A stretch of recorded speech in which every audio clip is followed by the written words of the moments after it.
Mga kaigi, nandito tayo sa pet shop. Bibili tayo pagkain ng isda, no? Alright.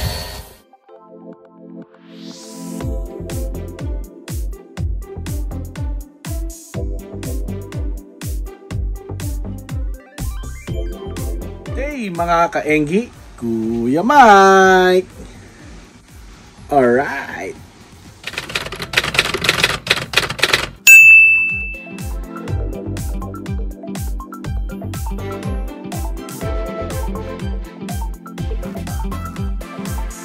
Mga kaingi, no, papunta tayo doon sa labas, no, para asikasuhin naman yung ating aquarium at magbigay na rin ng update sa inyo doon sa ating mga alagang isda, no.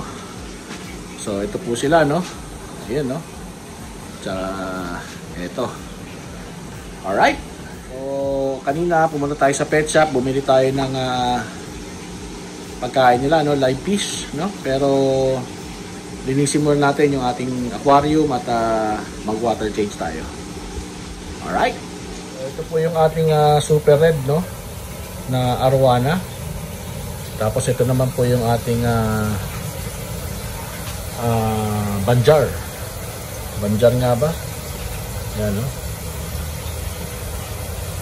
Alright. So ito muna ang linisin natin at i-water change natin, no, yung ating super red arowana. Alright.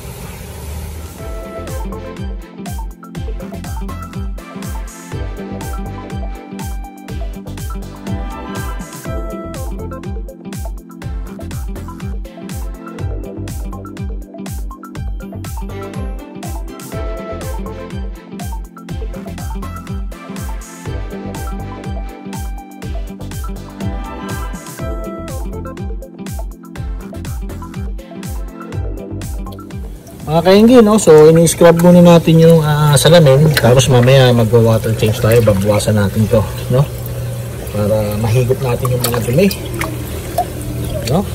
Ayan, no. Alright. Mga kainggi, tapos na natin siya ma-scrub, ano. Ayan, no, so dami niyang dumi at higupin naman natin, no. Magbawas tayo ng tubig, siguro mga kahit hanggang dito siguro ibawas natin. Alright. So mga kainggi, nagde-drain na po tayo ng tubig, no. At yung tubig, yan, papunta po yan dun sa ating mga halaman, no. Kasi masustansya po yung tubig na to para sa ating mga halaman. Alright. Yun mga kainggi, so tapos na natin bawasan ng tubig, no.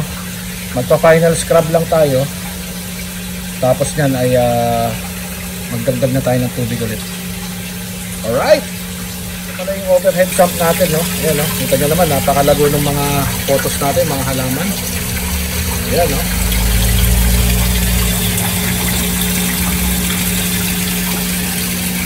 So gagamit tayo ng AquaCare, no, para sa ating water conditioner bago tayo maglagay ng bagong tubig. Alright. So mga kainggi, no, nakapaglagay tayo ng AquaCare, tapos ngayon nagtatap up na tayo ng tubig, no. Tapos mamaya pailawin natin to para makita natin ang ganda ng ating alagang super red arowana by Animal at RDC Arowana Farm. Alright. Mga kainggi, yan, malapit-lapit na siya mapuno, no.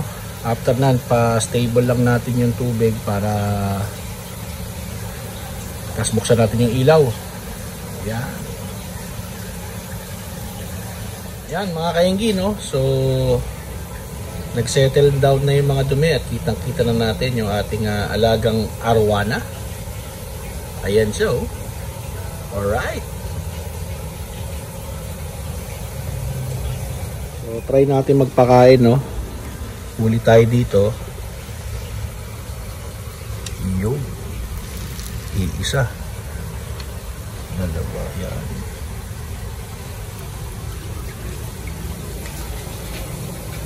Kainin natin.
Yun mga kaingi, no? So salamat at sinamahan nyo ako sa paglinis ng ating aquarium water change, no? At pinakain na rin natin yung ating alagang Super Red Arowana by RDC. Yan. Yun, no? So once in a while, no, nagpapakain tayo ng live fish, ano, para ma-enhance rin yung skill nila, no, for hunting. Para kita natin, di ba, kung gaano sila ka bilis yung reflexes nila, no, ma-exercise din, no. Yan. Alright. So kung nagustuhan nyo itong video na to, may tanong kayo, comment down below lang kayo, no. Please consider subscribing, like and share nyo na rin itong video na to para mas dumami pa tayo sa ating community. Alright. Yun mga kaingi, alam na this. Bye bye.